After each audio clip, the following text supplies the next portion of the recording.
गणेशाय नमः। नारायणं नमस्कृत्य नरं चैव नरोत्तमं देवीं सरस्वतीं व्यासं ततो जयमुदीरयेत्। संक्षिप्त महाभारत वन पर्व अध्याय 181 से 194। अध्याय 181। श्री राम आदि का जन्म, कुबेर तथा रावण आदि की उत्पत्ति, तपस्या और वर प्राप्ति। जन्मेजय ने पूछा, वैशंपायन जी, इस प्रकार द्रौपदी का अपहरण हो जाने पर महान कष्ट उठाने के बाद मनुष्यों में सिंह के समान पराक्रमी पांडवों ने क्या किया? वैशंपायन जी कहते हैं, राजन, जैसा कि मैंने बताया है, जयद्रथ को जीतकर उसके हाथ से द्रौपदी को छुड़ा लेने के पश्चात धर्मराज युधिष्ठिर मुनि मंडली के साथ बैठे थे। महर्षि लोग भी पांडवों पर आए हुए संकट के कारण बारंबार शोक प्रकट कर रहे थे। उनमें से मार्कंडेय जी को लक्ष्य करके युधिष्ठिर ने कहा, भगवान, आप भूत, भविष्य और वर्तमान सब कुछ जानते हैं। देव ऋषियों में भी आपका नाम विख्यात है। आपसे मैं अपने हृदय का एक संदेह पूछता हूँ, उसका निवारण कीजिए। ये सौभाग्यशालिनी द्रुपद कुमारी यज्ञ की वेदी से प्रकट हुई है। इसे गर्भवास का कष्ट नहीं सहना पड़ा है। महात्मा पांडु की पुत्र वधू होने का भी गौरव इसे मिला है। इसने कभी भी पाप या निंदित कर्म नहीं किया है। ये धर्म का तत्व जानती और उसका पालन करती है। ऐसी स्त्री का भी पापी जयद्रथ ने अपहरण किया। ये अपमान हमें देखना पड़ा। सगे संबंधियों से दूर जंगल में रहकर हम तरह तरह के कष्ट भोग रहे हैं। अतः पूछते हैं, आपने हमारे समान मंदभाग्य पुरुष इस जगत में कोई और भी देखा या सुना है? मार्कंडेय जी बोले, राजन, श्री रामचंद्र जी को भी वनवास और स्त्री वियोग का महान कष्ट भोगना पड़ा है। राक्षस राज दुरात्मा रावण माया जाल बिछाकर आश्रम पर से श्री रामचंद्र जी की पत्नी सीता को हर ले गया था। जटायु ने उसके कार्य में विघ्न खड़ा किया तो उसने उसको मार डाला। फिर श्री रामचंद्र जी सुग्रीव की सहायता से समुद्र पर पुल बांधकर लंका में गए और अपने तीखे बाणों से लंका को भस्म कर सीता को वापस लाए। युधिष्ठिर ने पूछा, मुनिवर, मैं पुण्य कर्मा श्री रामचंद्र जी का चरित्र कुछ विस्तार के साथ सुनना चाहता हूँ। अतः आप बताइए कि श्री रामचंद्र जी किस वंश में प्रकट हुए, उनका बल और पराक्रम कैसा था। साथ ही यह भी कहिए कि रावण किसका पुत्र था और उसका श्री रामचंद्र जी से क्या वैर था।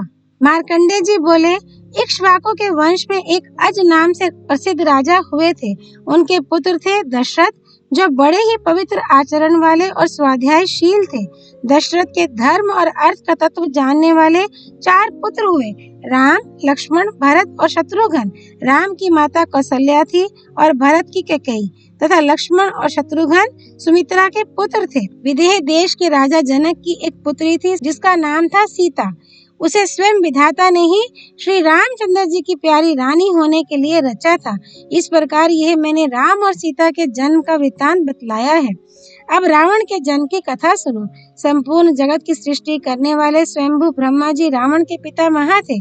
उनके परम प्रिय मानस पुत्र पुलस्त्य जी थे। पुलस्त्य की पत्नी का नाम था गौ। उससे वैश्रवण कुबेर नामक पुत्र हुआ। वह पिता को छोड़कर पितामह की सेवा में रहने लगा। इससे पुलस्त्य को बड़ा क्रोध हुआ और उन्होंने योग बल से अपने आप को ही दूसरे शरीर से प्रकट किया। इस प्रकार आधे शरीर से रूपांतर धारण कर पुलस्त्य जी विश्रवा नाम से विख्यात हुए। वे वैश्रवण पर सदा कुपित रहा करते थे, किंतु ब्रह्मा जी उस पर प्रसन्न थे, इसलिए उन्होंने उसको अमृत प्रदान किया, धन का स्वामी और लोकपाल बनाया। महादेव जी से उसकी मित्रता कराई और नल कुबर नामक पुत्र प्रदान किया। उन्होंने राक्षसों से भरी लंका को कुबेर की राजधानी बनाया और उन्हें इच्छा अनुसार विचरने वाला एक पुष्पक नाम का विमान दिया। इतना ही नहीं, ब्रह्मा जी ने कुबेर को यक्षों का स्वामी बना दिया और उसे राज की उपाधि भी दी।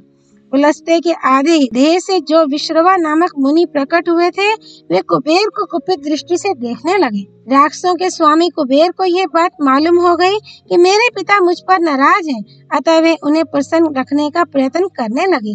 उन्होंने 3 राक्षस कन्याओं को पिता की सेवा में नियुक्त किया।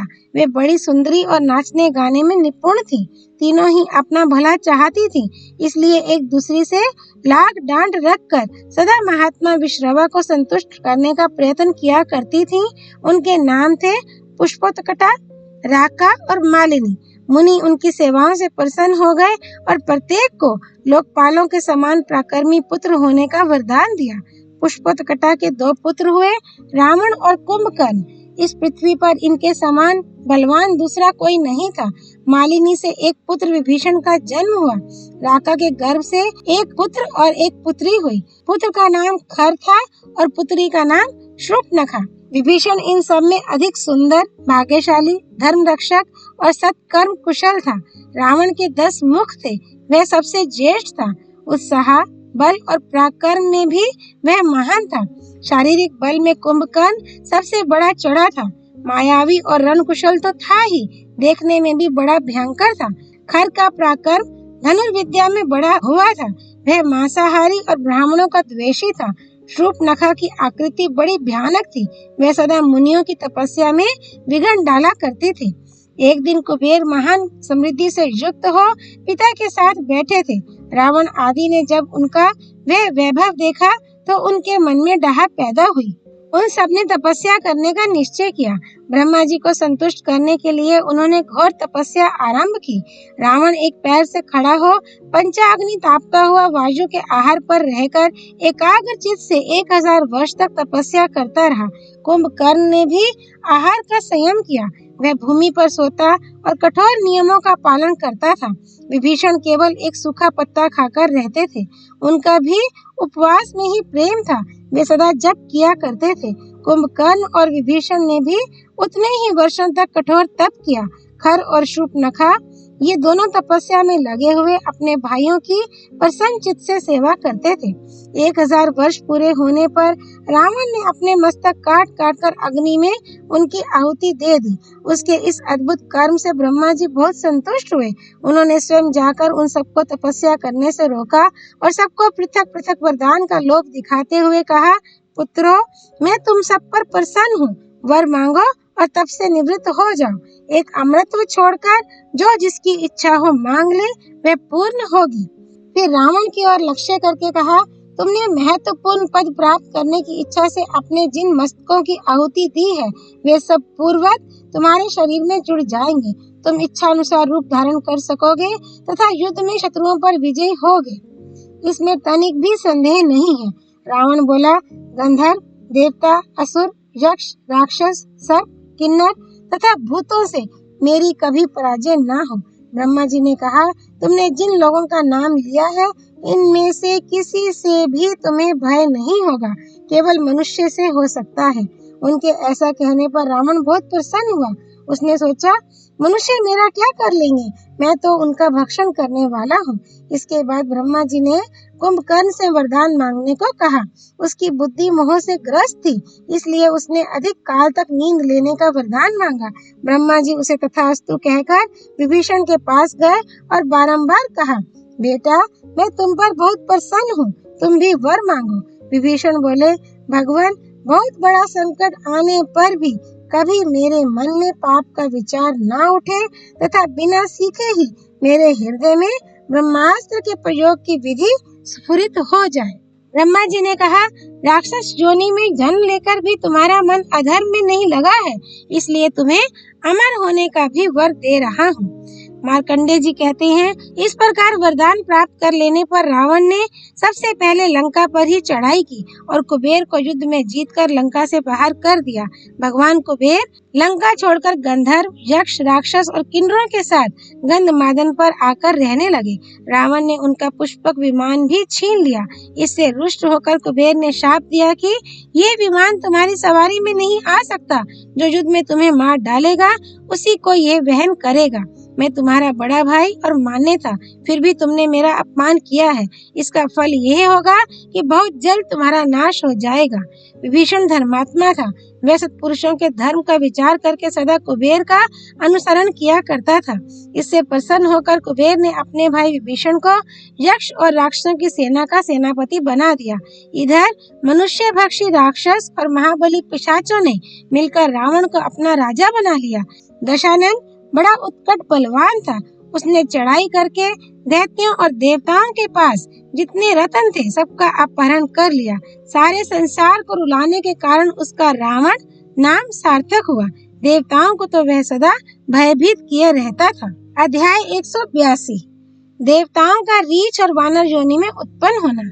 मार्कंडेय जी कहते हैं, तदनंतर रावण से कष्ट पाए हुए ब्रह्म ऋषि, देव ऋषि तथा सिद्धगण अग्नि देव को आगे करके ब्रह्मा जी की शरण में गए। अग्नि ने कहा, भगवान, आपने जो पहले वरदान देकर विश्रवा के पुत्र महाबली रावण को अवध्य कर दिया है, वह अब संसार की समस्त प्रजा को सता रहा है। आप ही उसके भय से हमारी रक्षा कीजिए। ब्रह्मा जी ने कहा, अग्नि, देवता या असुर उसे युद्ध में नहीं जीत सकते। इसके लिए जो कार्य आवश्यक था वह मैंने कर दिया है। अब शीघ्र ही उसका दमन हो जाएगा। मैंने चतुर्भुज भगवान विष्णु से अनुरोध किया था। वे मेरी प्रार्थना से संसार में अवतार ले चुके हैं। वे ही रावण के दमन का कार्य करेंगे। फिर इंद्र को लक्ष्य करके कहा, इंद्र, तुम भी सब देवताओं के साथ पृथ्वी पर रीछ और वानरों के रूप में जन्म लो और इच्छानुसार रूप धारण करने वाले बलवान पुत्र उत्पन्न करो। फिर दुंदुभी नाम वाली गंधर्वी से कहा, तुम भी देव कार्य की सिद्धि के लिए पृथ्वी पर अवतार धारण करो। ब्रह्मा जी का आदेश सुनकर दुंदुभी मंथरा के नाम से अवतीर्ण हुई। वह शरीर से कुबड़ी थी। इसी प्रकार इंद्र आदि देवताओं ने भी अवतीर्ण होकर रीछ और वानरों की स्त्रियों में पुत्र उत्पन्न किए। वे सब वानर और रीछ यश तथा बल में अपने पिता देवताओं के समान ही हुए। वे पर्वतों के शिखर तोड़ डालते थे। शाल और ताड़ के वृक्ष तथा पत्थर की चट्टानें ही उनके आयुध थे। उनका शरीर वज्र के समान अभेद्य और सुदृढ़ था। वे सभी इच्छानुसार रूप धारण करने वाले, बलवान और युद्ध करने में निपुण थे। ब्रह्मा जी ने ये सब व्यवस्था करके मंथरा से जो काम लेना था वह उसे समझा दिया।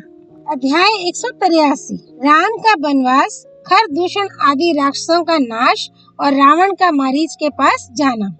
युधिष्ठिर ने पूछा, मुनिवर, आपने श्री रामचंद्र जी आदि सभी भाइयों के जन्म की कथा तो सुना दी। अब मैं उनके वनवास का कारण सुनना चाहता हूँ। दशरथ कुमार राम और लक्ष्मण तथा यशस्विनी सीता को वन में क्यों जाना पड़ा? मार्कंडेय जी ने कहा, अपने पुत्रों के जन्म से राजा दशरथ को बड़ी प्रसन्नता हुई। उनके वे तेजस्वी पुत्र क्रमशः बढ़ने लगे।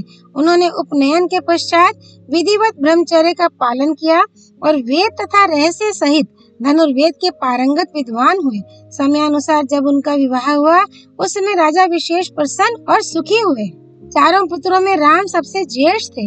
वे अपने मनोहर रूप और सुंदर स्वभाव से समस्त प्रजा को आनंदित करते थे। सबका मन उनमें रमता था।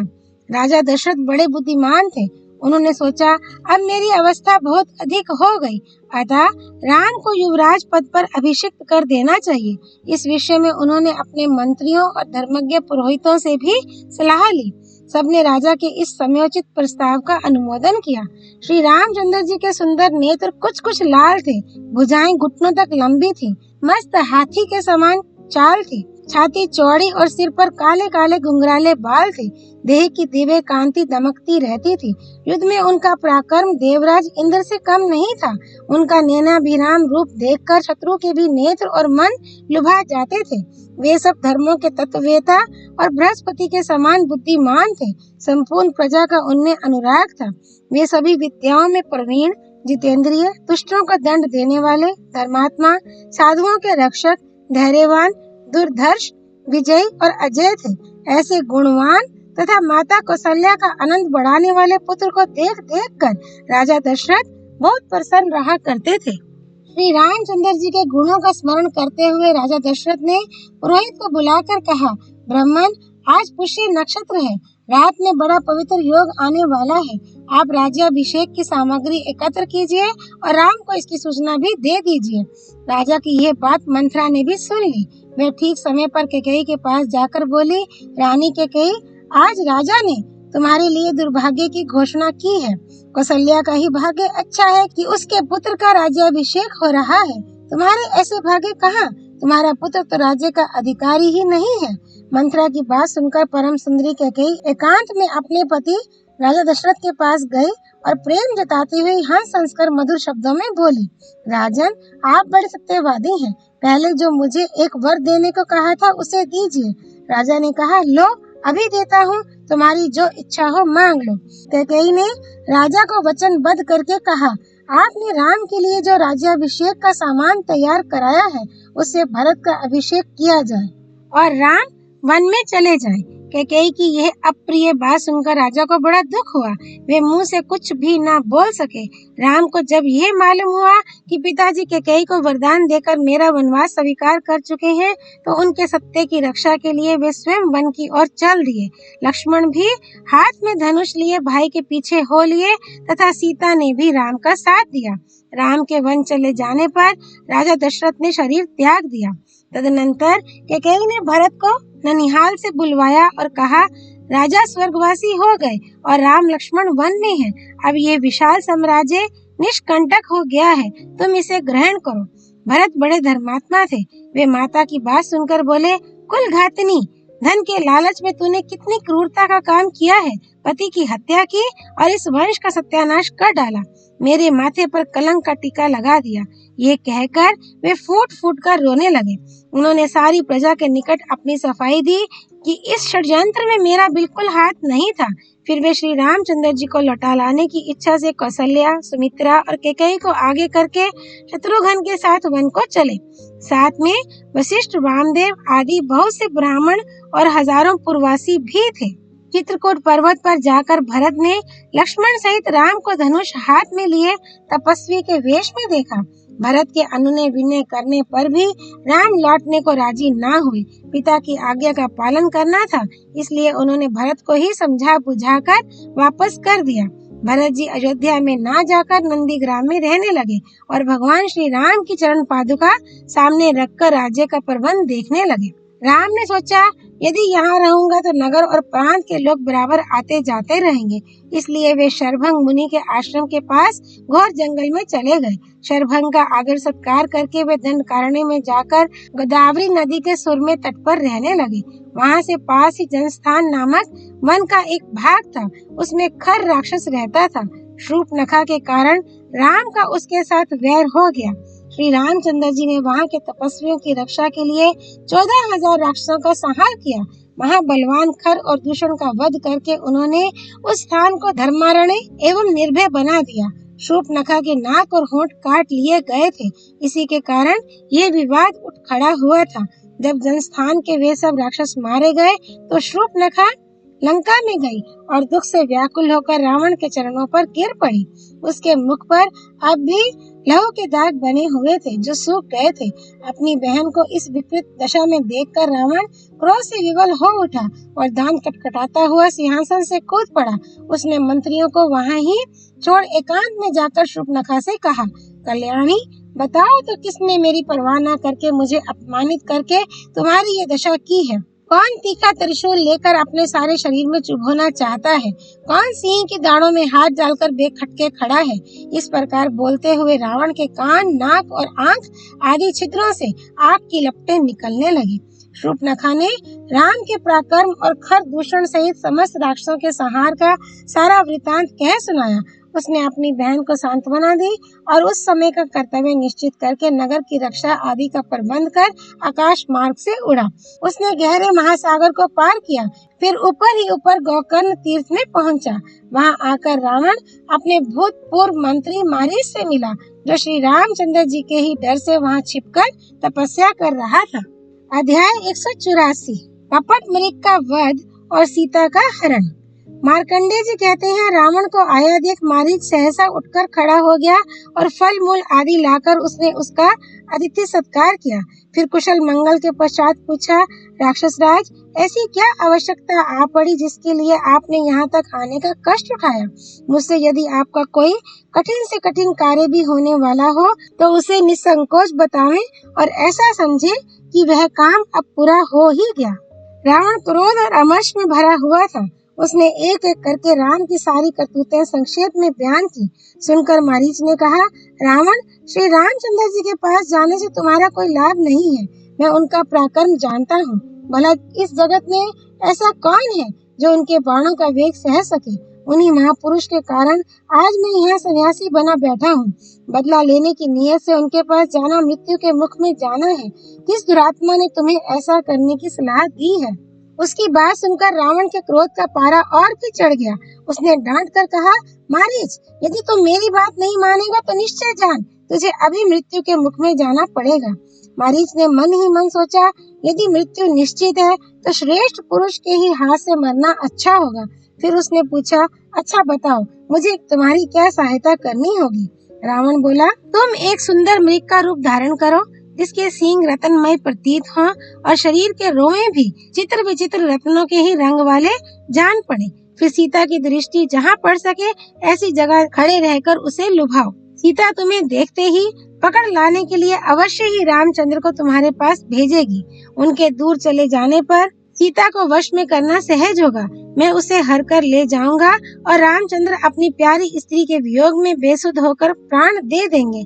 बस तुम्हें यही सहायता करनी है। रावण की बात सुनकर मारीच को बहुत दुख हुआ। वह रावण के पीछे पीछे चला।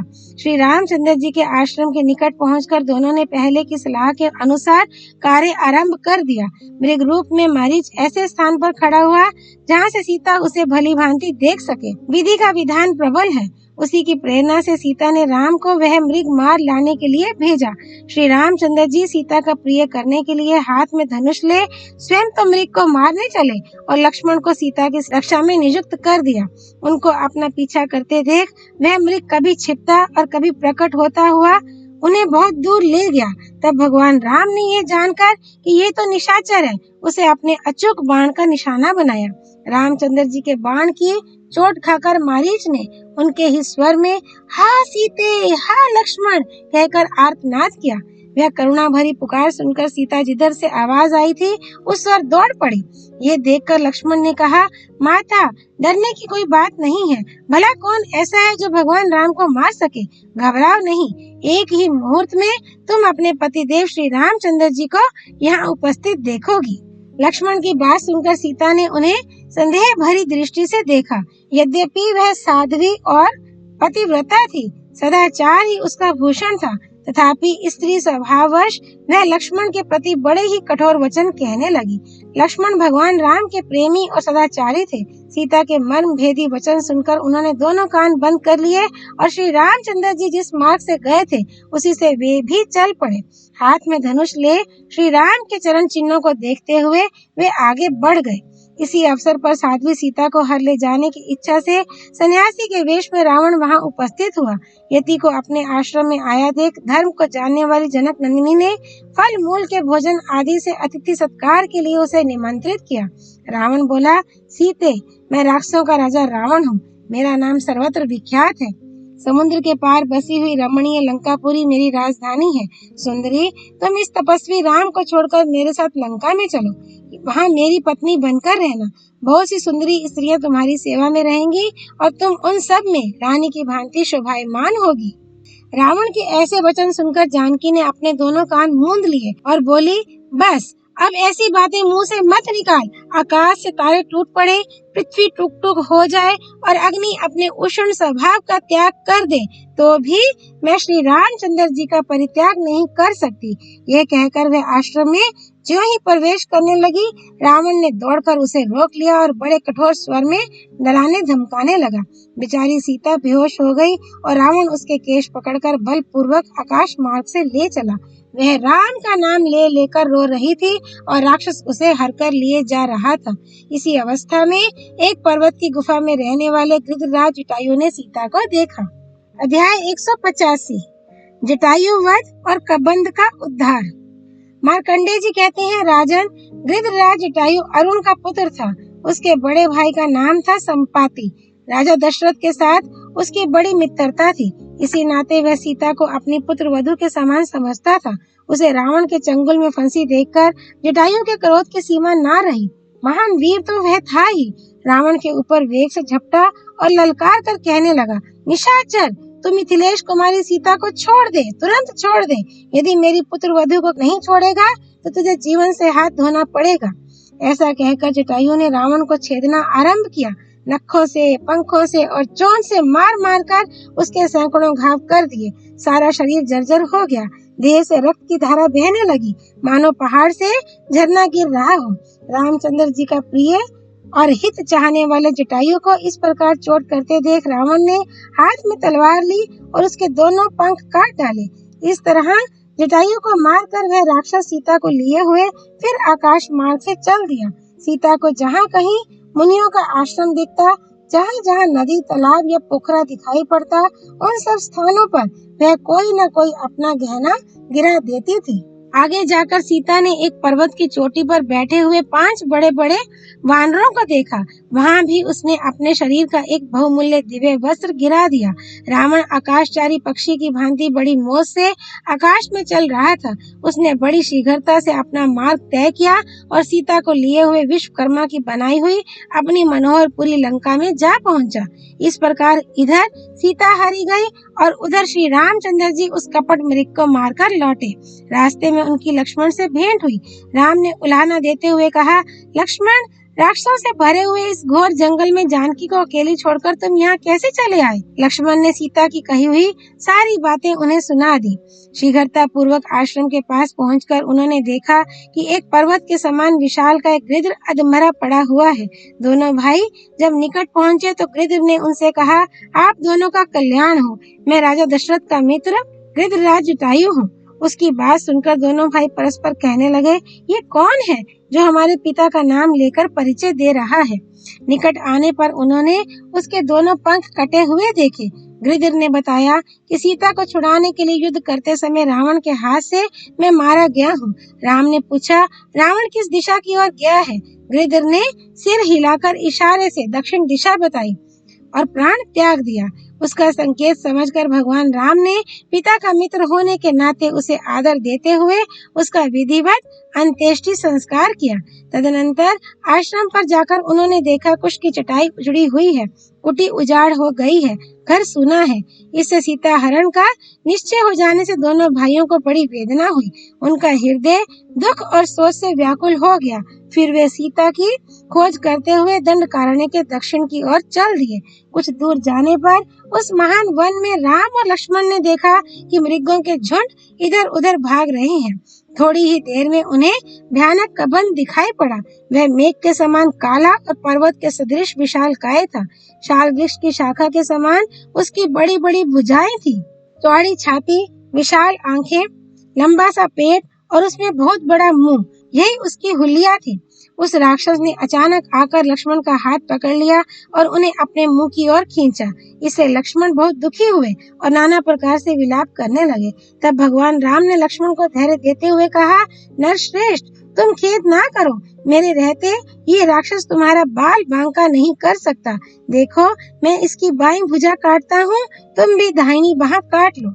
ये कहते कहते राम ने तिल के पौधे के समान उसकी एक बाह तीखी तलवार से काटकर गिरा दी। फिर लक्ष्मण ने भी अपने खड्ग से उसकी दूसरी बाह काट ली और पसली पर भी प्रहार किया।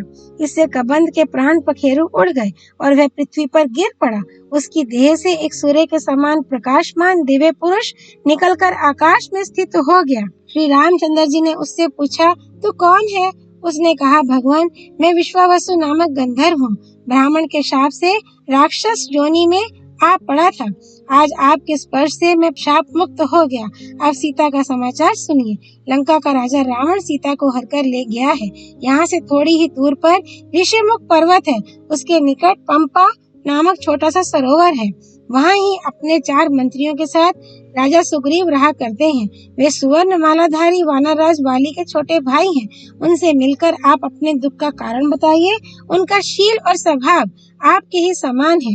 अवश्य ही वे आपकी मदद कर सकते हैं। मैं तो इतना ही कह सकता हूँ कि आपकी जानकी से भेंट होगी। ये कहकर वह परम कांतिमान दिव्य पुरुष अंतर्धान हो गया और राम तथा लक्ष्मण दोनों ही उसकी बातें सुनकर बहुत विस्मित हुए। अध्याय 186। भगवान राम की सुग्रीव से मैत्री और वाली का वध। मार्कंडेय जी कहते हैं, तदनंतर सीता हरण के दुख से व्याकुल श्री रामचंद्र जी पंपा सरोवर पर आए। उसके जल में स्नान करके उन्होंने पितरों का तर्पण किया। फिर दोनों भाई ऋषिमुख पर्वत पर चढ़ने लगे। उस समय पर्वत की चोटी पर उन्हें 5 वानर दिखाई पड़े। सुग्रीव ने जब दोनों को आते देखा तो उन्होंने अपने बुद्धिमान मंत्री हनुमान को उनके पास भेजा। हनुमान से बातचीत हो जाने पर दोनों उनके साथ सुग्रीव के पास गए।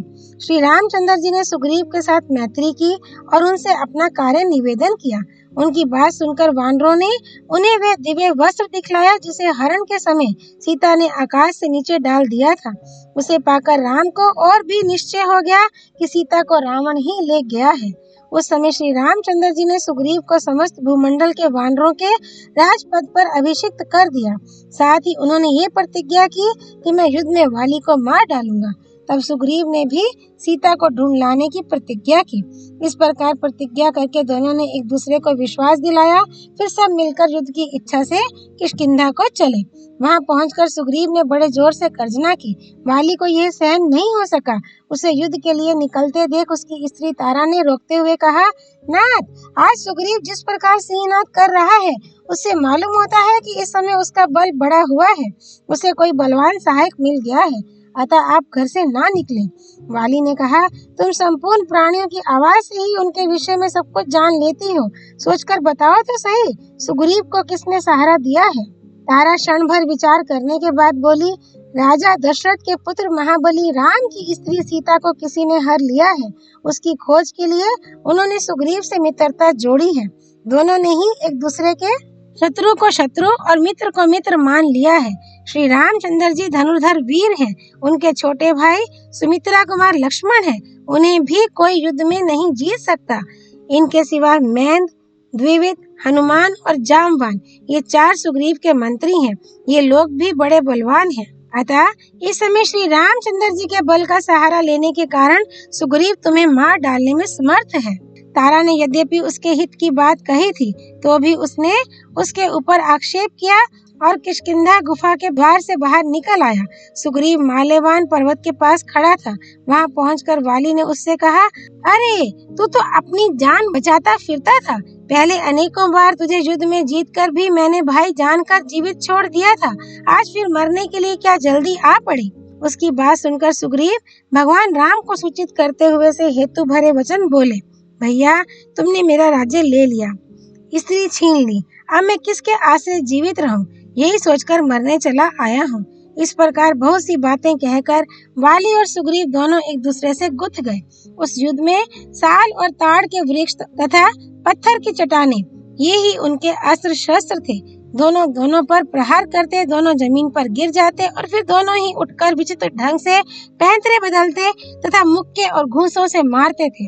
नख और दांतों से दोनों के शरीर छिन्न भिन्न होकर लहूलुहान हो रहे थे। पता नहीं चलता था कि कौन वाली है और कौन सुग्रीव। तब हनुमान जी ने सुग्रीव की पहचान के लिए उनके गले में एक माला डाल दी। चिन्ह के द्वारा सुग्रीव को पहचान कर भगवान राम ने अपना महान धनुष खींच कर चढ़ाया और वाली को लक्ष्य करके बाण छोड़ दिया। वह बाण वाली की छाती में जाकर लगा। वाली ने एक बार अपने सामने खड़े हुए लक्ष्मण सहित भगवान राम को देखा और उनके इस कार्य की निंदा करता हुआ वह मूर्छित होकर जमीन पर गिर पड़ा। वाली की मृत्यु के पश्चात सुग्रीव ने किष्किंधा के राज्य और तारा पर अपना अधिकार जमा लिया। उस समय वर्षा काल का आरंभ था, अतः श्री रामचंद्र जी ने माल्यवान पर्वत पर ही रहकर वर्षा के 4 महीने व्यतीत किए। उन दिनों सुग्रीव ने भली भांति उनका स्वागत सत्कार किया। अध्याय 187 त्रिजटा का स्वप्न, रावण का प्रलोभन और सीता का सतीत्व। मार्कंडेय जी कहते हैं, काम के वशीभूत हुए रावण ने सीता को लंका में ले जाकर एक सुंदर भवन में ठहराया। वह भवन नंदन वन के समान मनोहर उद्यान के भीतर अशोक वाटिका के निकट बना हुआ था। सीता तपस्विनी वेश में वहां ही रहती और प्रायः तप उपवास किया करती थी। निरंतर अपने स्वामी श्री रामचंद्र जी का चिंतन करते करते वह दुबली हो गई और बड़े कष्ट से दिन व्यतीत कर रही थी। रावण ने सीता की रक्षा के लिए कुछ राक्षसी स्त्रियों को नियुक्त कर रखा था। उनकी आकृति बड़ी भयानक थी। कोई फरसा लिए हुए थी और कोई तलवार। किसी के हाथ में त्रिशूल था तो किसी के हाथ में मुद्गर। कोई जलती हुई लाठी ही लिए रहती थी। वे सब के सब सीता को सब ओर से घेर कर बड़ी सावधानी के साथ रात दिन उसकी रक्षा करती थी। वे बड़े विकट वेश बनाकर कठोर स्वर में सीता को धमकाती हुई आपस में कहती थी, आओ हम सब मिलकर इसको काट डालें और तिल के समान टुकड़े टुकड़े करके बांट कर खा जाए। उनकी बातें सुनकर एक दिन सीता ने कहा, बहनों, तुम लोग मुझे जल्दी खा जाओ। अब इस जीवन के लिए तनिक भी लोभ नहीं है। मैं अपने स्वामी कमल लोचन भगवान राम के बिना जीना ही नहीं चाहती। प्राण प्यारे के वियोग में निराहार ही रहकर अपना शरीर सुखा डालूंगी, किंतु उनके सिवा दूसरे पुरुष का सेवन नहीं करूंगी। इस बात को सत्य जानो और इसके बाद जो कुछ करना हो करो। सीता की बात सुनकर वे भयंकर शब्द करने वाली राक्षसियां रावण को सूचना देने के लिए चली गईं। उनके चले जाने पर एक त्रिजटा नाम की राक्षसी वहां रह गई। वह धर्म को जानने वाली और प्रिय वचन बोलने वाली थी। उसने सीता को सांत्वना देते हुए कहा, सखी, मैं तुमसे कुछ कहना चाहती हूँ। मुझ पर विश्वास करो और अपने हृदय से भय को निकाल दो। यहाँ एक श्रेष्ठ राक्षस रहता है जिसका नाम है अविंध्य। वह वृद्ध होने के साथ ही बड़ा बुद्धिमान है और सदा श्री रामचंद्र जी के हित चिंतन में लगा रहता है। उसने तुमसे कहने के लिए यह संदेश भेजा है। तुम्हारे स्वामी महाबली भगवान राम अपने भाई लक्ष्मण के साथ कुशल पूर्वक हैं। वे इंद्र के समान तेजस्वी वानरराज सुग्रीव के साथ मित्रता करके तुम्हें छुड़ाने का उद्योग कर रहे हैं। अब रावण से भी तुम्हें भय नहीं मानना चाहिए, क्योंकि नल कुबर ने जो उसको शाप दे रखा है उसी से तुम सुरक्षित रहोगी। एक बार रावण ने नल कुबर की स्त्री रंभा का स्पर्श किया था, इसी से उसको शाप हुआ। अब वह अजितेंद्रिय राक्षस किसी भी पर स्त्री को विवश करके उस पर बलात्कार नहीं कर सकता। तुम्हारे स्वामी श्री रामचंद्र जी लक्ष्मण को साथ लेकर शीघ्र ही यहाँ आने वाले हैं। उस समय सुग्रीव उनकी रक्षा में रहेंगे। भगवान राम अवश्य ही तुम्हें यहाँ से छुड़ा ले जाएंगे। मैंने भी अनिष्ट की सूचना देने वाले घोर स्वप्न देखे हैं, जिनसे रावण का विनाशकाल निकट जान पड़ता है। सपने में देखा है कि रावण का सिर मूंड दिया गया है, उसके सारे शरीर में तेल लगा है और वह कीचड़ में डूब रहा है। यह भी देखने में आया कि गधों से जूते हुए रथ पर खड़ा होकर वह बारंबार नाच रहा है। उसके साथ ही ये कुंभकर्ण आदि भी मूंड मुड़ाए, लाल चंदन लगाए, लाल लाल फूलों की माला पहने नंगे होकर दक्षिण दिशा को जा रहे हैं। केवल विभीषण ही श्वेत छत्र धारण किए, सफेद पगड़ी पहने, श्वेत पुष्प और चंदन से चर्चित हो श्वेत पर्वत के ऊपर खड़े दिखाई पड़े हैं। विभीषण के 4 मंत्री भी उनके साथ उन्हीं के वेश में देखे गए हैं। अतः ये लोग उस आने वाले महान भय से मुक्त हो जाएंगे। स्वप्न में ये भी देखा कि भगवान राम के बाणों से समुद्र सहित संपूर्ण पृथ्वी आच्छादित हो गई है। अतः ये निश्चय है कि तुम्हारे पतिदेव का सुयश समस्त भूमंडल में फैल जाएगा। सीते, अब तुम शीघ्र ही अपने पति और देवर से मिलकर प्रसन्न होगी। त्रिजटा की यह बातें सुनकर सीता के मन में बड़ी आशा बंध गई कि पुनः पतिदेव से भेंट होगी। उसकी बात समाप्त होते ही सभी राक्षसियां सीता के पास आकर उसे घेर कर बैठ गईं। वह एक शिला पर बैठी हुई पति की याद में रो रही थी। इतने ही में रावण ने आकर उसे देखा और काम बाण से पीड़ित होकर उसके पास आ गया। सीता उसे देखते ही भयभीत हो गई। रावण कहने लगा, सीते, आज तक तुमने जो अपने पति पर अनुग्रह दिखाया ये बहुत हुआ। अब मुझ पर कृपा करो। मैं तुम्हें अपनी सब स्त्रियों में ऊंचा आसन देकर पटरानी बनाना चाहता हूँ। देवता, गंधर्व, दानव और दैत्य, इन सब की कन्याएं मेरी पत्नी के रूप में यहाँ विद्यमान हैं। 14 करोड़ पिशाच, 28 करोड़ राक्षस और इनके तिगुने यक्ष मेरी आज्ञा का पालन करते हैं। मेरे भाई कुबेर की तरह मेरी सेवा में भी अप्सराएं रहती हैं। मेरे यहाँ भी इंद्र के समान दिव्य भोग प्राप्त होते हैं। यहाँ रहने से तुम्हारा वनवास का दुख दूर हो जाएगा। इसलिए सुंदरी, तुम मंदोदरी के समान मेरी पत्नी हो जाओ। रावण के ऐसा कहने पर सीता ने दूसरी ओर मुंह फेर लिया।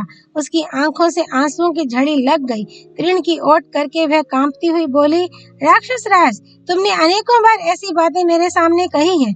इनसे मुझे बड़ा कष्ट पहुंचा है, तो भी मुझ अभाग्नि को ये सभी बातें सुननी पड़ी हैं। तुम मेरी ओर से अपना मन हटा लो। मैं पराई स्त्री हूँ, पतिव्रता हूँ। तुम किसी तरह मुझे पा नहीं सकते। ये कहकर सीता अंचल से अपना मुंह ढककर फूट फूट कर रोने लगी। उसका कोरा उत्तर पाकर रावण वहां से अंतर्धान हो गया और शोक से दुबली हुई सीता राक्षसियों से घिरी वहीं रहने लगी।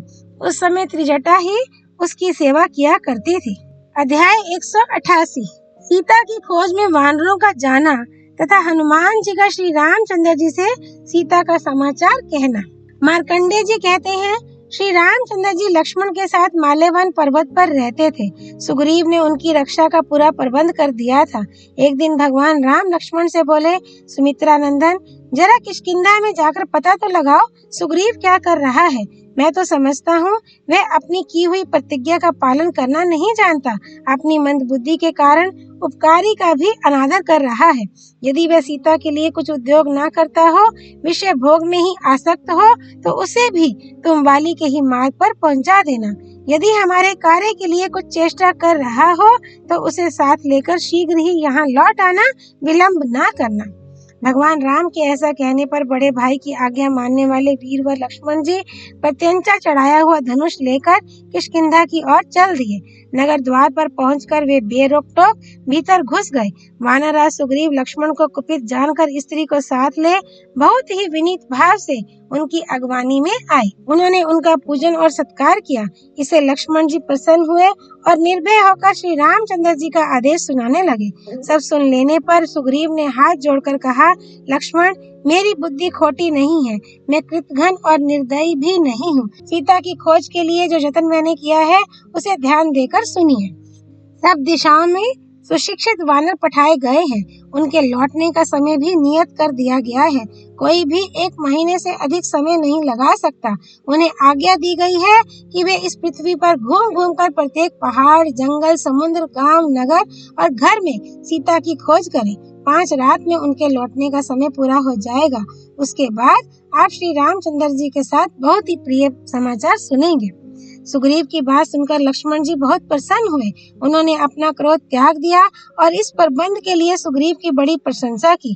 फिर उन्हें साथ लेकर वे श्री रामचंद्र जी के पास गए और सुग्रीव ने जो कुछ प्रबंध किया था उसे उनसे निवेदन किया। समय पूरा होते होते 3 दिशाओं में खोज करके हजारों वानर आ पहुंचे। केवल दक्षिण दिशा में गए हुए वानर अभी तक नहीं लौटे थे। आए हुए वानरों ने बताया कि बहुत ढूंढने पर भी हमें रावण और सीता का पता नहीं लगा। फिर 2 मास व्यतीत होने पर कुछ वानर बड़ी शीघ्रता से सुग्रीव के पास आए और कहने लगे, वानर राज, वाली तथा आपने जिस महान मधुवन की अब तक रक्षा की है वह आज उजाड़ हो रहा है। आपने जिन जिन को दक्षिण भेजा था वे पवन नंदन हनुमान, वाली कुमार अंगद तथा और भी बहुत से वानर मधुवन का स्वेच्छानुसार उपभोग कर रहे हैं। उनकी धृष्टता का समाचार सुनकर सुग्रीव समझ गए कि उन्होंने अपना काम पूरा कर लिया है, क्योंकि ऐसी चेष्टा वे ही भृत्य कर सकते हैं जो स्वामी का कार्य सिद्ध करके आए हों। ऐसा सोचकर बुद्धिमान सुग्रीव ने श्री रामचंद्र जी के पास जाकर यह समाचार कह सुनाया। श्री रामचंद्र जी ने भी यही अनुमान किया कि उन वानरों ने अवश्य ही सीता का दर्शन किया होगा। तदनंतर हनुमान आदि वानर वीर मधुवन में विश्राम करने के पश्चात सुग्रीव से मिलने के लिए राम लक्ष्मण के निकट आए। उनमें से हनुमान की चाल ढाल और मुख की प्रसन्नता देखकर श्री रामचंद्र जी को यह विश्वास हो गया कि इसने ही सीता का दर्शन किया है। हनुमान आदि ने वहां आकर श्री राम, सुग्रीव तथा लक्ष्मण को प्रणाम किया। फिर राम के पूछने पर हनुमान ने कहा, राम जी, मैं आपको बहुत प्रिय समाचार सुनाता हूँ। मैंने जानकी जी का दर्शन किया है। पहले हम सब लोग यहाँ से दक्षिण दिशा में जाकर पर्वत, वन और गुफाओं में ढूंढते ढूंढते थक गए थे। इतने में एक बहुत बड़ी गुफा दिखाई पड़ी। वह अनेकों योजन लंबी चौड़ी थी। भीतर कुछ दूर तक अंधेरा था, घने जंगल थे और उसमें बहुत से जानवर रहते थे। बहुत दूर तक मार्ग तय करने के बाद सूर्य का प्रकाश देखने में आया। वहाँ एक बहुत सुंदर दिव्य भवन बना हुआ था। वह मय दानव का निवास स्थान बताया जाता है। उसमें प्रभावती नाम की एक तपस्विनी तप कर रही थी। उसने हम लोगों को नाना प्रकार के भोजन दिए, जिन्हें खाने से हमारी थकावट दूर हो गई, शरीर में बल आ गया। फिर प्रभावती के बताए हुए मार्ग से हम लोग ज्यों ही गुफा से बाहर निकले, त्यों ही देखते हैं कि हम लवण समुद्र के निकट पहुँच गए हैं और सहा, मल्ले तथा दरदुर नामक पर्वत हमारे सामने है। फिर हम सब लोग मल्ले पर्वत पर चढ़ गए। वहाँ से जब समुद्र पर दृष्टि पड़ी तो हृदय विषाद से भर गया। हम जीवन से निराश हो गए। भयंकर जल जंतुओं से भरा हुआ ये सैकड़ों योजन विस्तृत महासागर कैसे पार किया जाएगा, ये सोचकर हमें बड़ा दुख हुआ। अंत में अनशन करके प्राण त्याग देने का निश्चय करके हम सब लोग वहाँ बैठ गए। आपस में बातचीत होने लगी। बीच में जटायु का प्रसंग छिड़ गया। उसे सुनकर एक पर्वत शिखर के समान विशालकाय घोर रूपधारी भयंकर पक्षी हमारे सामने प्रकट हुआ। देखने से जान पड़ता था मानो दूसरे गरुड़ हों। उसने हम लोगों के पास आकर पूछा, कौन जटायु की बात कर रहा है? मैं उसका बड़ा भाई हूँ। मेरा नाम संपाति है। मुझे अपने भाई को देखे बहुत दिन हो गए हैं, अतः उसके संबंध में मैं जानना चाहता हूँ। तब हमने जटायु की मृत्यु और आपके संकट का समाचार संक्षेप से सुना दिया। ये अप्रिय समाचार सुनकर उसे बड़ा कष्ट हुआ और फिर पूछने लगा, राम कौन है? सीता कैसे हरी गई और जटायु की मृत्यु किस प्रकार हुई? इसके उत्तर में हमने आपका परिचय, आप पर सीता हरण, जटायु मरण आदि संकटों का आना तथा अपने अनशन का कारण, ये सब कुछ विस्तार से बताया। ये सुनकर उसने हम लोगों को उपवास करने से रोककर कहा, रावण को मैं जानता हूँ, उसकी महापुरी लंका भी मेरी देखी हुई है। वह समुद्र के उस पार त्रिकुट गिरी की कंदरा में बसी है। विदेह कुमारी सीता वहीं होगी। इसमें तनिक भी विचार करने की आवश्यकता नहीं है। उसकी बात सुनकर हम लोग तुरंत उठे और समुद्र पार करने के विषय में सलाह करने लगे। जब कोई भी उसे लांघने का साहस ना कर सका, तब मैं अपने पिता वायु के स्वरूप में प्रवेश करके 100 योजन विस्तृत समुद्र लांघ गया। समुद्र के जल में एक राक्षसी थी, जाते समय उसे भी मार डाला। लंका में पहुंचकर रावण के अंतःपुर में मैंने पतिव्रता सीता का दर्शन किया।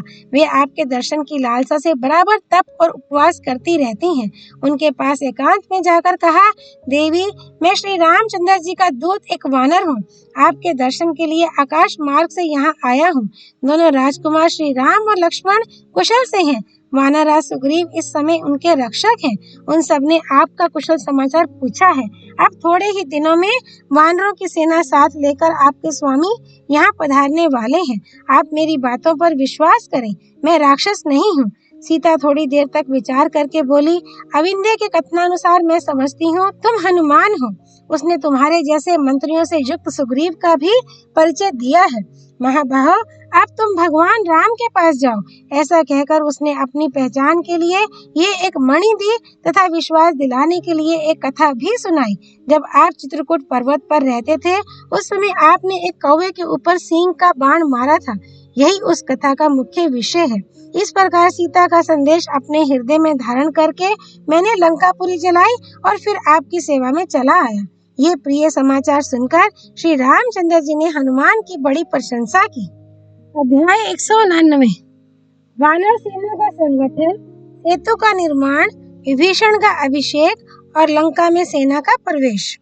मार्कंडेय जी कहते हैं, तदनंतर वहां पर सुग्रीव की आज्ञा से बड़े बड़े वानर वीर एकत्रित होने लगे। सर्वप्रथम वाली का शवसुर सुषेण श्री रामचंद्र जी की सेवा में उपस्थित हुआ। उसके साथ वेगवान वानरों की 10 अरब सेना थी।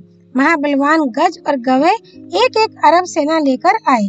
गवाक्ष के साथ 60 अरब वानर थे। गंधमादन पर्वत पर रहने वाला गंधमादन नाम से प्रसिद्ध वानर अपने साथ 100 अरब वानरों की फौज लेकर आया। महाबली पनस के साथ 52 करोड़ सेना थी। अत्यंत पराक्रमी दधिमुख भी तेजस्वी वानरों की बहुत बड़ी सेना लेकर उपस्थित हुआ। जामवान के साथ भयानक पौरुष दिखाने वाले काले रीछों की 100 अरब सेना थी। ये तथा और भी बहुत से वानर सेनाओं के सरदार श्री रामचंद्र जी की सहायता के लिए वहां एकत्रित हुए। इन वानरों में से कितनों ही का शरीर पर्वत शिखर के समान ऊंचा था। कई भैंसों की तरह मोटे और काले थे। कितने ही शरद ऋतु के बादल जैसे सफेद थे। बहुतों का मुख सिंदूर के समान लाल था। वानरों की वह विशाल सेना भरे पूरे महासागर के समान दिखाई पड़ती थी। सुग्रीव की आज्ञा से उस समय माल्यवान पर्वत के ही आसपास सबका पड़ा पड़ गया। इस प्रकार जब सब ओर से वानरों की फौज इकट्ठी हो गई, तब सुग्रीव सहित भगवान राम ने एक दिन अच्छी तिथि, उत्तम नक्षत्र और शुभ मुहूर्त में वहां से कूच कर दिया। उस समय सेना व्यूह के आकार में खड़ी की गई थी। उस व्यूह के अग्रभाग में पवन नंदन हनुमान थे और पिछले भाग की रक्षा लक्ष्मण जी कर रहे थे। इनके अतिरिक्त नल, नील, अंगद, क्रात, मैंद और द्विविद भी सेना की रक्षा करते थे। इन सब के द्वारा सुरक्षित होकर वह फौज श्री रामचंद्र जी का कार्य सिद्ध करने के लिए आगे बढ़ रही थी।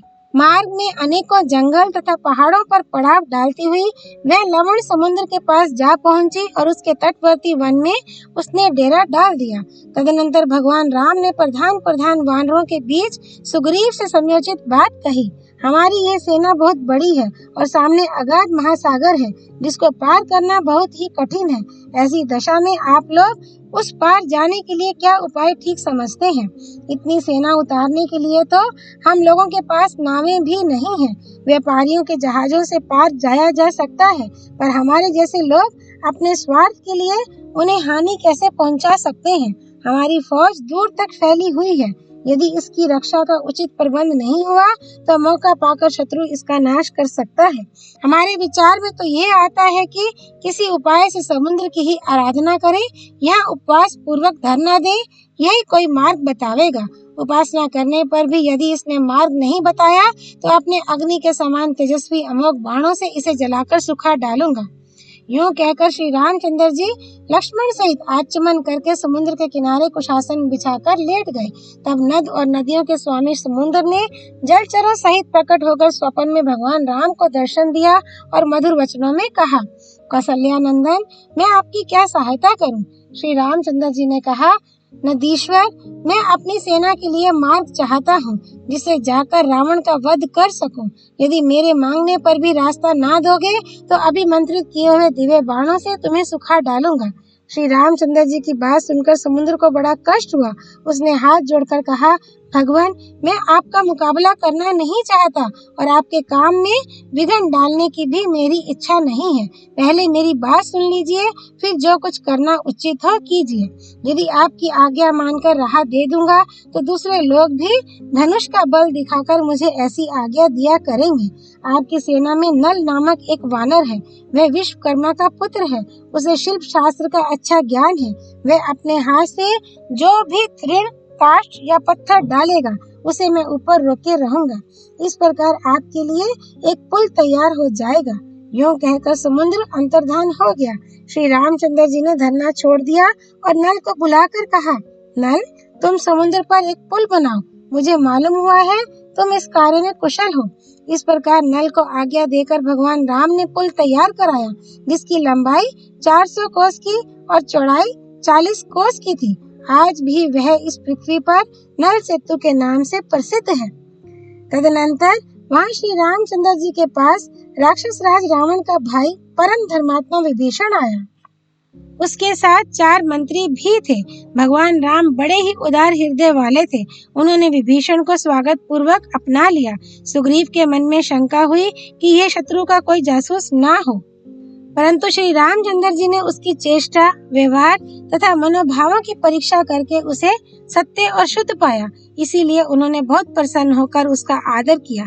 इतना ही नहीं, उन्होंने उसी क्षण विभीषण को राक्षसों के राजपद पर अभिषिक्त कर दिया, लक्ष्मण से उसकी मित्रता करा दी और स्वयं उसे अपना गुप्त सलाहकार बना लिया।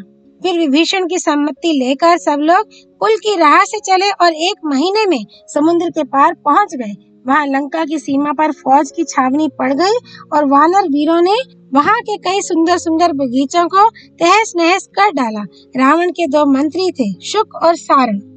वे दोनों भेद लेने आए थे और वानरों के वेश में रामचंद्र जी की सेना में मिल गए थे। विभीषण ने उन दोनों को पहचान कर पकड़ लिया। फिर जब वे अपने असली रूप में प्रकट हुए तो उन्हें राम की सेना दिखाकर छोड़ दिया।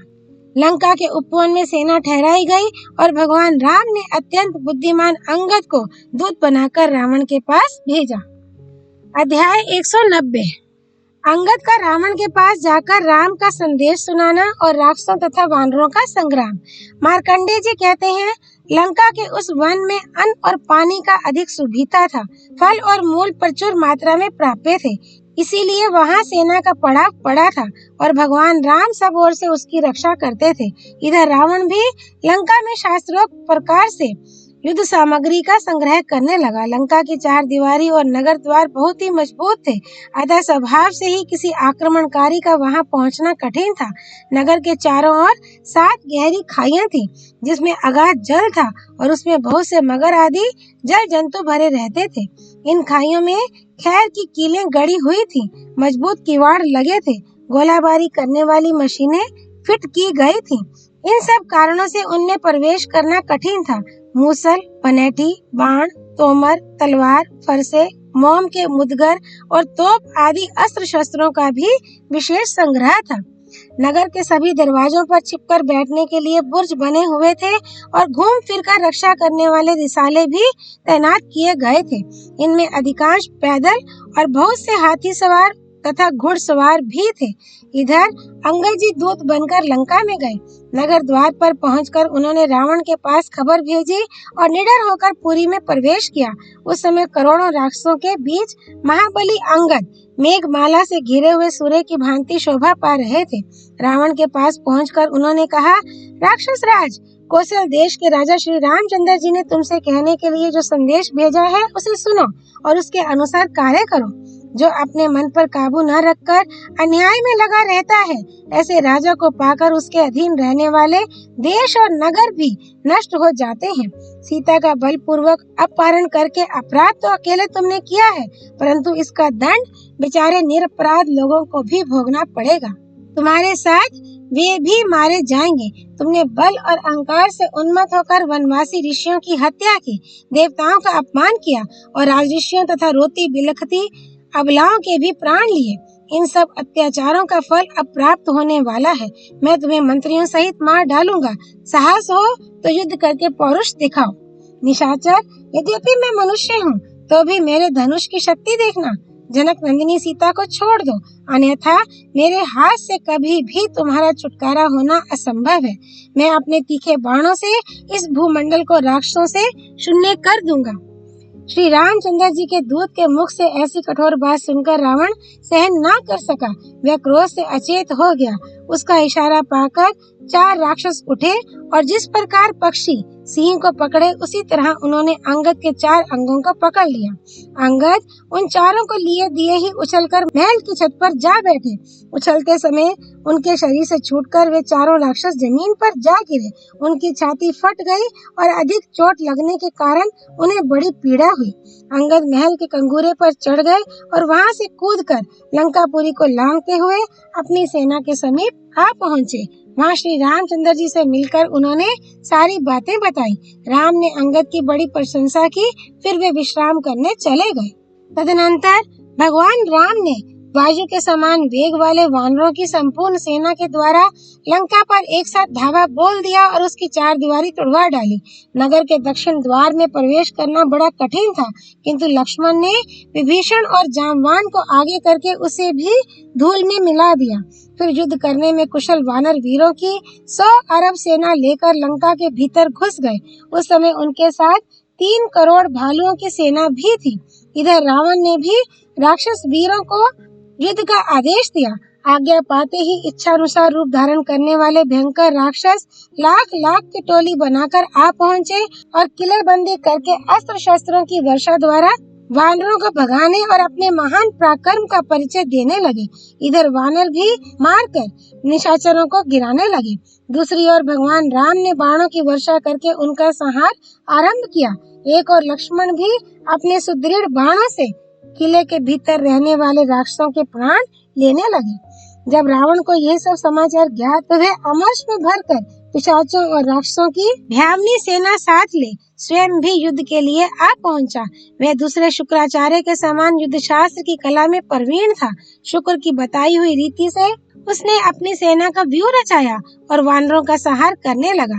श्री रामचंद्र जी ने जब रावण को व्यूहाकार सेना के साथ लड़ने को उपस्थित देखा तो उन्होंने उसके मुकाबले में बृहस्पति की बताई हुई रीति से अपनी सेना का व्यूह रचाया। फिर रावण के साथ भगवान राम, इंद्रजीत के साथ लक्ष्मण, विरूपाक्ष के साथ सुग्रीव, निखरवट के साथ तार, तुंड के साथ नल और पटुष से पनस का युद्ध होने लगा। जिसने जिसको अपने जोड़ का समझा वह उसके साथ भिड़ गया। ये युद्ध यहाँ तक बढ़ा कि प्राचीन काल का देवासुर संग्राम इसके सामने फीका पड़ गया। अध्याय 191 प्रहस्त, धूम्राक्ष और कुंभकर्ण का वध। मार्कंडेय जी कहते हैं, तदनंतर युद्ध में भयानक पराक्रम दिखाने वाले प्रहस्त ने सहसा विभीषण के पास आकर गर्जना करते हुए उन्हें गदा से मारा। विभीषण ने भी एक महाशक्ति हाथ में ली और उसे अभिमंत्रित कर प्रहस्त के मस्तक पर दे मारा। उस शक्ति का वेग वज्र के समान था। उसका आघात लगते ही प्रहस्त का मस्तक कटकर गिर पड़ा और वह आंधी से उखाड़े हुए वृक्ष के समान धराशायी हो गया। उसको मरते देख धूम्राक्ष नामक राक्षस बड़े वेग से वानरों की ओर दौड़ा और अपने बाणों के प्रहार से सबको इधर उधर भगाने लगा।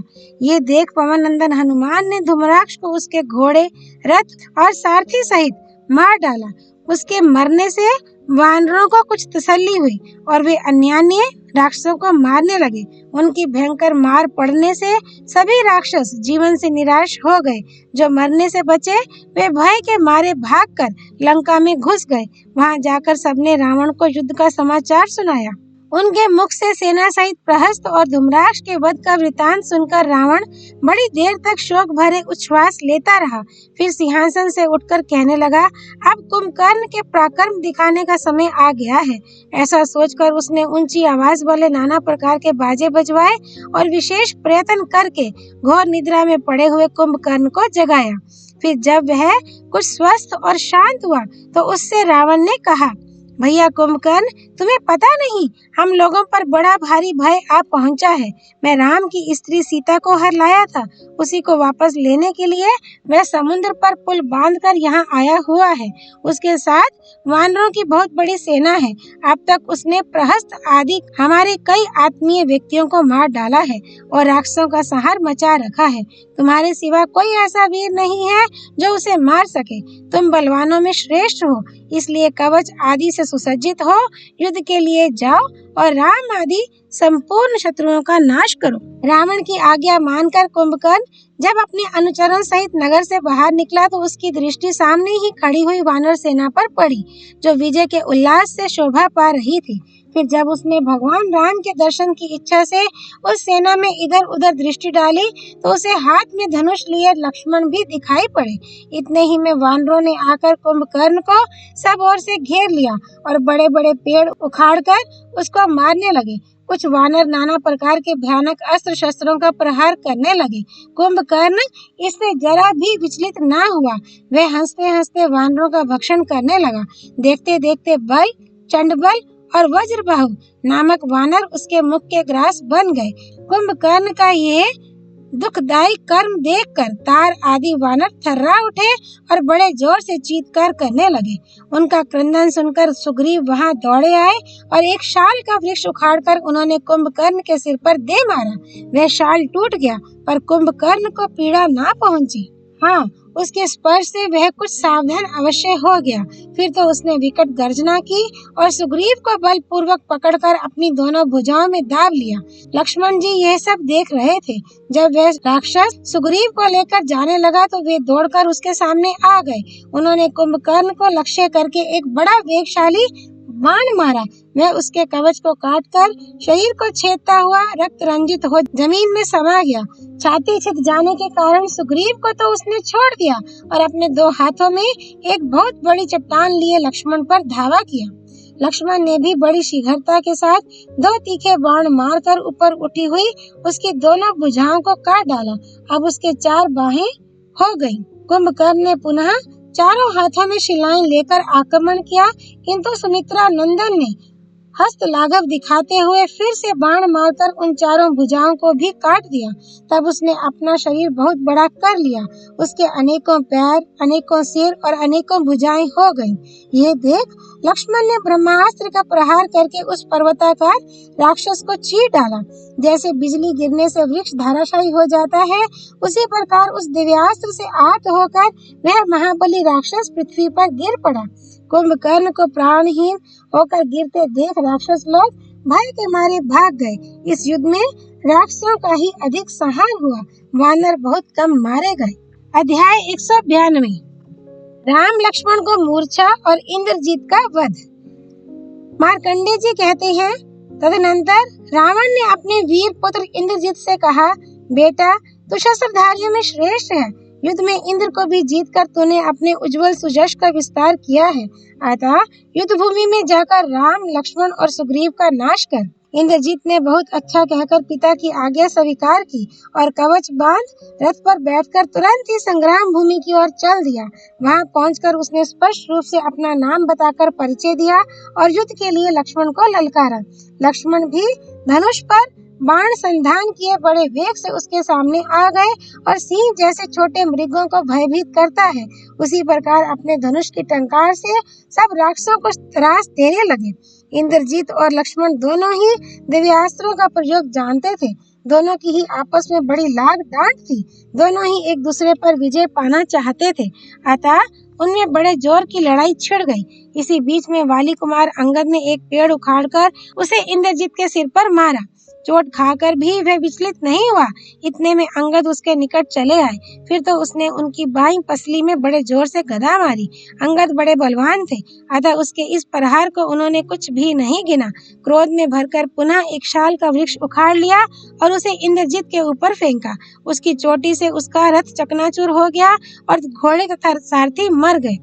तब इंद्रजीत उस रथ से कूद पड़ा और माया का आश्रय ले वहीं अंतर्धान हो गया। उसे अंतर्हित हुए देख भगवान राम भी वहां आ गए और अपनी सेना की सब ओर से रक्षा करने लगे। इंद्रजीत भी क्रोध में भरकर राम और लक्ष्मण के सारे शरीर पर सैकड़ों हजारों बाणों की वर्षा करने लगा।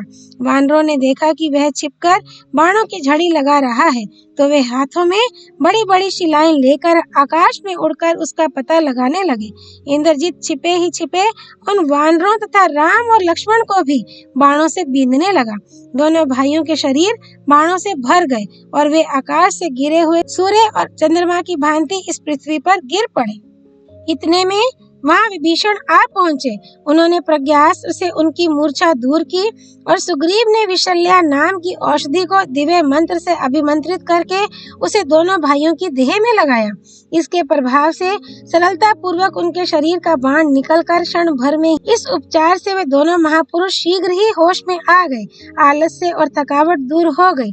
तदनंतर भगवान राम को पीड़ा से रहित देख विभीषण ने हाथ जोड़कर कहा, महाराज, श्वेत गिरी से यहाँ आपकी सेवा में एक गुहेक आया है, जो कुबेर की आज्ञा से ये दिव्य जल ले आया है। इससे आंख धो लेने पर आप माया से छिपे हुए प्राणियों को भी देख सकते हैं तथा जिसे जिसे यह जल देंगे वह मनुष्य भी उन्हें देख सकता है। बहुत अच्छा कहकर श्री रामचंद्र जी ने वह जल स्वीकार किया और उससे अपने दोनों नेत्र धोए। इसके बाद लक्ष्मण, सुग्रीव, जामवान, हनुमान, अंगद, मैन, द्विविद और नील ने भी उसका उपयोग किया। प्रायः सभी प्रमुख वानरों ने उससे अपने अपने नेत्र धोए। विभीषण के बताए अनुसार ही उस जल का प्रभाव देखा गया। एक ही क्षण में उन सब की आंखों से अतीन्द्रिय वस्तुओं का भी प्रत्यक्ष होने लगा। इंद्रजीत ने उस दिन जो बहादुरी दिखाई थी उसका बखान करने के लिए वह अपने पिता के पास चला गया था। वहां से पुनः युद्ध की इच्छा से वह क्रोध में भरा हुआ आ रहा था। इतने में विभीषण की सम्मति से लक्ष्मण ने उसके ऊपर धावा किया। ये देख इंद्रजीत ने अनेकों मर्म भेदी बाण मारकर लक्ष्मण को बींध डाला। तब लक्ष्मण ने भी अग्नि के समान दाहक बाणों से इंद्रजीत के ऊपर प्रहार किया। लक्ष्मण की चोट से आहत होकर इंद्रजीत क्रोध से मूर्छित हो गया और उसने अपने शत्रु के ऊपर विषधर सांपों के समान 8 बाण मारे। फिर लक्ष्मण ने भी अग्नि के समान तीखे स्पर्श वाले 3 बाण मारे। उन बाणों का स्पर्श होते ही इंद्रजीत के प्राण पखेरु उड़ गए। अध्याय 193 राम रावण युद्ध, रावण वध और राम सीता सम्मिलन। मार्कंडेय जी कहते हैं, प्रिय पुत्र, मेघनाद के मारे जाने पर रावण रतन जटित सुवर्ण के रथ पर बैठकर लंका से चला। उसके साथ तरह तरह के अस्त्र शस्त्रों से सुसज्जित अनेकों भयंकर राक्षस थे। इस प्रकार वह वानर युद्धपतियों के साथ मुठभेड़ करता राम जी की ओर चला। उसे क्रोधातुर होकर राम जी की ओर आते देख सेना के सहित मैन, नील, नल, अंगद, हनुमान और जामवान ने चारों ओर से घेर लिया। उन रीछ और वानर वीरों ने वृक्षों की मार से रावण के देखते देखते उसकी सेना को तहस नहस कर दिया। मायावी राक्षस राज ने जब देखा कि शत्रु मेरी सेना को नष्ट किए डालते हैं, तो उसने माया फैलाई। थोड़ी ही देर में उसके शरीर से निकले हुए बाण, शक्ति और इष्टि आदि आयुधों से सुसज्जित सैकड़ों हजारों राक्षस दिखाई देने लगे, किंतु भगवान राम ने दिव्य अस्त्रों के द्वारा उन सभी को मार डाला। इसके बाद रावण ने दूसरी माया फैलाई। वह राम और लक्ष्मण के ही रूप धारण करके राम लक्ष्मण की ओर दौड़ा।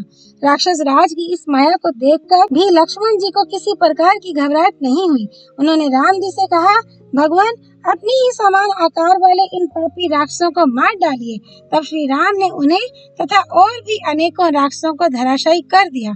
इसी समय इंद्र का सारथी मातली नील वर्ण घोड़ों से जुता हुआ सूर्य के समान तेजस्वी रथ लिए उस रणांगण में राम जी के पास उपस्थित हुआ और उनसे कहने लगा, रघुनाथ जी, ये नीले घोड़ों से जुता हुआ इंद्र का जैत्र नामक श्रेष्ठ रथ है। इसी पर चढ़कर इंद्र ने संग्राम भूमि में सैकड़ों दैत्य और दानवों का वध किया है। पुरुष सिंह, आप भी मेरे सारथी में इसी पर सवार होकर तुरंत रावण को मार डालिए, देरी मत कीजिए। तब श्री रघुनाथ जी प्रसन्न होकर, ठीक है, ऐसा कहकर उस रथ पर चढ़ गए। रावण पर चढ़ाई करते ही सब राक्षस हाहाकार करने लगे तथा आकाश में देवता लोग दुंदुभियों का शब्द करते हुए सिंहनाद करने लगे। इस प्रकार राम और रावण का बड़ा भीषण संग्राम छिड़ गया। उस युद्ध की कोई दूसरी उपमा मिलनी असंभव ही है। राक्षस राज रावण ने राम के ऊपर इंद्र के वज्र के समान एक अत्यंत कठोर त्रिशूल छोड़ा। उस त्रिशूल को राम जी ने तत्काल अपने पहने बाणों से काट डाला। उनका ये दुष्कर कार्य देखकर रावण पर भय सवार हो गया और वह क्रोधित होकर हजारों लाखों तीखे तीखे बाण बरसाने लगा। उनके सिवा उसने भुशुंडी, शूल, मुसल, फरसा, शक्ति और तरह तरह के आकार की शतघनियों और पहने पहने छुरों की भी वर्षा आरंभ कर दी। रावण की इस विकट माया को देखकर समस्त वानर इधर उधर भागने लगे। तब राम जी ने अपने तरकसों से एक बाण खींचकर उसे ब्रह्मास्त्र से अभिमंत्रित किया और फिर उस अतुलित प्रभावपूर्ण बाण को रावण पर छोड़ दिया।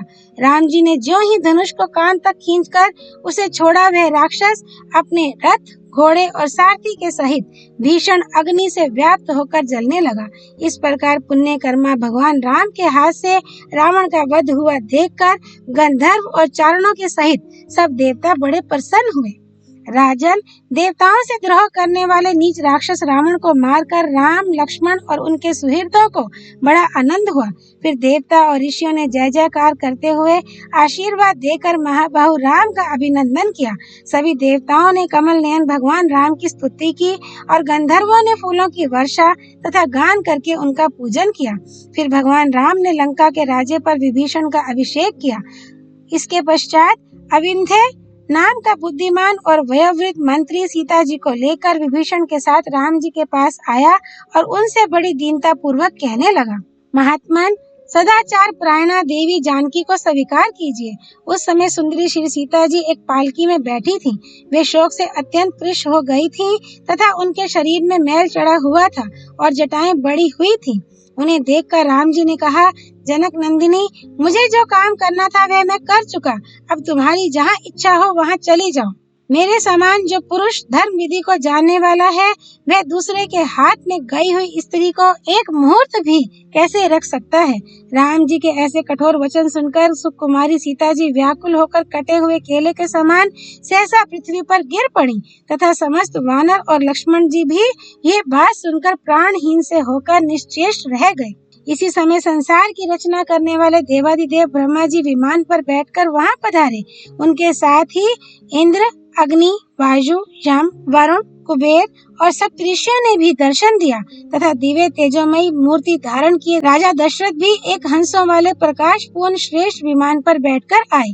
उस समय देवता और गंधर्वों से व्याप्त वह सारा आकाश तारों से भरे हुए शरतकालीन आकाश के समान शोभा पाने लगा। तब यशस्विनी जानकी जी ने उन सबके बीच में खड़े होकर विशाल वक्ष स्थल वाले श्री रामचंद्र जी से कहा, राजपुत्र, आप स्त्री और पुरुषों की स्थिति से अच्छी तरह परिचित हैं, इसलिए मैं आपको कोई दोष नहीं देती, किंतु आप मेरी बात सुनिए। ये निरंतर गतिशील वायु सभी प्राणियों के भीतर चल रहा है। यदि मैंने कभी कोई पाप किया हो तो ये मेरे प्राणों को हर ले। वीरवर, यदि मैंने स्वप्न में भी आपके सिवा किसी और पुरुष का चिंतन ना किया हो तो इन देवताओं के साक्षी देने पर आप मुझे स्वीकार करें। तब वायु ने कहा, हे राम, मैं निरंतर गतिशील वायु हूँ। सीता सचमुच निष्कलंक है। तुम अपनी भार्या को स्वीकार करो। अग्नि ने कहा, रघुनंदन, मैं प्राणियों के शरीर के भीतर रहता हूँ, अतः मैं प्राणियों की बहुत गुप्त बातों को भी जानता हूँ। मैं सत्य कहता हूँ कि मैथिली का जरा भी अपराध नहीं है। वरुण बोले, राघव, समस्त भूतों में रस मुझसे ही उत्पन्न होते हैं। मैं निश्चय पूर्वक तुमसे कहता हूँ, तुम मिथिलेश कुमारी को ग्रहण करो। ब्रह्मा जी ने कहा, रघुवीर, तुमने देवता, गंधर्व, सर्प, यक्ष, दानव और महर्षियों के शत्रु रावण का वध किया है। मेरे वर के प्रभाव से ये अब तक सभी जीवों के लिए अवध्य हो रहा था। किसी कारणवश मैंने कुछ समय के लिए इस पापी की उपेक्षा कर दी थी। इस दुष्ट ने अपने वध के लिए ही सीता को हरा था। नलकूबर के शाप द्वारा मैंने ही जानकी की रक्षा कर दी थी। रावण को पहले ही ये शाप हो चुका था कि यदि तू किसी पर स्त्री का शील उसकी इच्छा के बिना भंग करेगा तो तेरे सिर के अवश्य ही सैकड़ों टुकड़े हो जाएंगे। अतः परम तेजस्वी राम, तुम किसी प्रकार की शंका मत करो और सीता को स्वीकार कर लो। तुमने देवताओं का बड़ा भारी काम किया है।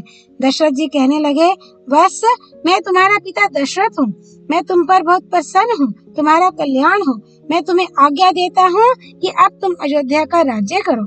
तब राम जी बोले, महाराज, यदि आप मेरे पिताजी हैं तो मैं आपको प्रणाम करता हूँ। मैं आपकी आज्ञा से अब सुर में पूरी अयोध्या को जाऊंगा। मार्कंडेय जी कहते हैं, राजन, फिर राम जी ने सब देवताओं को प्रणाम किया और अपने बंधु वर्गों से अभिनंदित हो इस प्रकार श्री सीता जी से मिले जैसे इंद्र इंद्राणी से मिलते हैं। इसके पश्चात शत्रुसूदन श्री राम भद्र ने अविंध्य को अभिष्ट वर दिया और त्रिजटा राक्षसी को धन और मान द्वारा संतुष्ट किया।